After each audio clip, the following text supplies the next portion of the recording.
ಇಲ್ಲಿ ತೆಂಗಿನಕಾಯಿ ಕಟ್ಟುವಂತ ಹೆಣ್ಣು ಮಕ್ಕಳಿಗೆ ಸಂತಾನ ಭಾಗ್ಯ ಹಾಗೆ ಭಕ್ತರ ಬೇಡಿಕೆಗಳನ್ನು ಪೂರೈಸ್ತಾಳೆ. ಈ ದೇವಸ್ಥಾನದಲ್ಲಿ ಪೂಜಿಸಲ್ಪಡುವುದು ಮಹಾನ್ ಪತಿವ್ರತೆ ರೇಣುಕಾ ಯಲ್ಲಮ್ಮನನ್ನು. ಈ ದೇವಸ್ಥಾನ ಇರೋದು ಯಾದಗಿರಿ ಜಿಲ್ಲೆಯ ಶಾಪುರ ತಾಲೂಕಿನಿಂದ ಸುಮಾರು 15 ಕಿಲೋಮೀಟರ್ ದೂರದಲ್ಲಿರುವ ಸಿಂಗ್ನಳ್ಳಿ ಎಂಬ ಗ್ರಾಮದಲ್ಲಿ. ಈ ಗ್ರಾಮಕ್ಕೆ ಮೊದಲು ವಿರಾಟನಾಳ ಎಂಬ ಹೆಸರಿನಿಂದ ಕರೆಯುತ್ತಿದ್ದರು. ತಾಯಿ ರೇಣುಕಾ ಯಲ್ಲಮ್ಮನನ್ನ ದಕ್ಷಿಣ ಮತ್ತು ಪಶ್ಚಿಮ ಭಾರತದಲ್ಲಿ, ವಿಶೇಷವಾಗಿ ಕರ್ನಾಟಕ, ಮಹಾರಾಷ್ಟ್ರ, ತೆಲಂಗಾಣ ಮತ್ತು ಆಂಧ್ರ ಪ್ರದೇಶದಲ್ಲಿ ತಾಯಿಯನ್ನ ಪೂಜಿಸುತ್ತಾರೆ. ಪುರಾಣಗಳ ಪ್ರಕಾರ ತಾಯಿ ರೇಣುಕಾ ಯಲ್ಲಮ್ಮಳು ಜಮದಗ್ನಿಯ ಪತ್ನಿ ಹಾಗೆ ವಿಷ್ಣುವಿನ 6ನೇ ಅವತಾರವಾದ ಪರಶುರಾಮನ ತಾಯಿ. ರೇಣುಕಾ ಯಲ್ಲಮ್ಮಳು ಶಕ್ತಿಶಾಲಿ ತಾಯಿ, ಫಲವತ್ತತೆಯ ದೇವತೆಯಾಗಿ ಪೂಜಿಸಲಾಗುತ್ತದೆ. ತನ್ನ ಭಕ್ತರನ್ನು ತಾಯಿ ಯಲ್ಲಮ್ಮ ಸಂತಾನ, ಆರೋಗ್ಯ ಮತ್ತು ಸಮೃದ್ಧಿಯನ್ನು ಫಲಿಸುವ ಹಾಗೆ ಆಶೀರ್ವದಿಸುತ್ತಾಳೆ. ತಾಯಿ ರೇಣುಕಾ ಯಲ್ಲಮ್ಮಳು ಶಕ್ತಿ ಮತ್ತು ಸದ್ಗುಣಕ್ಕೆ ಹೆಸರುವಾಸಿಯಾಗಿದ್ದಳು. ಅವಳು ಹಸಿಮಣ್ಣಿನಿಂದ ಮಾಡಿದ ಮಡಿಕೆಯಲ್ಲಿ ಹಾವನ್ನ ಸಿಂಬಿಗೆಯನ್ನಾಗಿಸಿಕೊಂಡು ನೀರನ್ನ ತರುತ್ತಿದ್ದಳು. ಒಮ್ಮೆ ರೇಣುಕಾ ಯಲ್ಲಮ್ಮಳು ನದಿಗೆ ನೀರು ತರಲು ಹೋದಾಗ ಗಂಧರ್ವರು ನೀರಿನಲ್ಲಿ ಆಟ ಆಡೋದನ್ನು ನೋಡಿದ ರೇಣುಕಳು ನೀರನ್ನು ತೆಗೆದುಕೊಳ್ಳದೆ ಹಾಗೆ ಮನೆಗೆ ಹಿಂತಿರುಗುತ್ತಾಳೆ.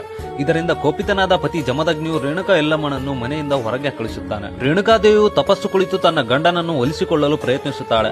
ಆದರೆ ಭಯಂಕರ ಕೋಪಿತನಾದ ಜಮದಗ್ನಿಯು ತನ್ನ ಮಗನಾದ ಪರಶುರಾಮನನ್ನು ಕರೆದು ತನ್ನ ತಾಯಿಯ ಶಿರಚ್ಛೇದನ ಮಾಡುವಂತೆ ಆಜ್ಞೆಯನ್ನು ನೀಡುತ್ತಾನೆ. ತಂದೆಯ ಆಜ್ಞೆಯನ್ನು ಮೀರಿದ ಪರಶುರಾಮನು ತನ್ನ ತಾಯಿಯ ಶಿರಚ್ಛೇದನ ಮಾಡಲು ಹೊರಡುತ್ತಾನೆ. ಆಗ ರೇಣುಕಾದೇವಿಯು ಓಡಿ ಹೋಗಿ ಯಲ್ಲಮ್ಮ ಎಂಬ ಹೆಂಗಸಿನ ಮನೆಯಲ್ಲಿ ಮರೆಮಾಚಿ ಕುಳಿತುಕೊಳ್ಳುತ್ತಾಳೆ. ಪರಶುರಾಮ ಕೊನೆಗೆ ತನ್ನ ತಾಯಿಯ ಹಾಗೆ ಯಲ್ಲಮ್ಮಳ ಶಿರಚ್ಛೇದನ ಮಾಡ್ತಾನೆ. ಶಿವಮೊಗ್ಗ ಜಿಲ್ಲೆಯ ಚಂದಗುತ್ತಿ ಎಂಬ ಗ್ರಾಮದಲ್ಲಿ ಪರಶುರಾಮನು ತನ್ನ ತಾಯಿಯ ಶಿರಚ್ಛೇದನ ಮಾಡಿದ ಸ್ಥಳವಿದೆ. ಹಾಗೆ ಅಲ್ಲಿ ರೇಣುಕಾ ಯಲ್ಲಮ್ಮಳ ಪವಿತ್ರ ದೇವಸ್ಥಾನವಿದೆ. ಕಾಲಕ್ರಮೇಣ ಪಿತೃವಾಕ್ಯ ಪರಿಪಾಲನೆಗಾಗಿ ಜಮದಗ್ನಿಯು ತನ್ನ ಮಗನನ್ನು ಮೆಚ್ಚಿ ವರವನ್ನು ಕೇಳಿಕೊಳ್ಳುವ ಹಾಗೆ ಹೇಳ್ತಾರೆ. ಆಗ ಪರಶುರಾಮನು ತನ್ನ ತಾಯಿಯನ್ನು ಮರಳಿ ಬದುಕಿಸುವಂತೆ ವರವನ್ನು ಕೇಳ್ತಾನೆ. ಆಗ ಜಮದಗ್ನಿಯು ಪವಿತ್ರವಾದ ನೀರನ್ನು ಕೊಟ್ಟು, ಈ ನೀರನ್ನು ನಿನ್ನ ತಾಯಿಯ ಮೇಲೆ ಚಿಮುಕಿಸು, ಬದುಕುತ್ತಾಳೆ ಅಂತ ಹೇಳ್ತಾರೆ. ಆತುರದಲ್ಲಿ ಪರಶುರಾಮನು ಯಲ್ಲಮ್ಮನ ತಲೆಯನ್ನು ತಾಯಿ ರೇಣುಕಾ ತಾಯಿಯ ದೇಹಕ್ಕೆ ಜೋಡಿಸುತ್ತಾನೆ. ಹೀಗಾಗಿ ರೇಣುಕಾ ಮತ್ತು ಯಲ್ಲಮ್ಮನ ನಾಮದಿಂದ ಕರೆಯಲಾಗುತ್ತದೆ. ಬೆಳಗಾವಿ ಜಿಲ್ಲೆಯಲ್ಲಿರುವ ಸೌದತ್ತಿ ಗ್ರಾಮದಲ್ಲಿ ತಾಯಿ ಯಲ್ಲಮ್ಮನನ್ನು ಪೂಜಿಸಲಾಗುತ್ತದೆ.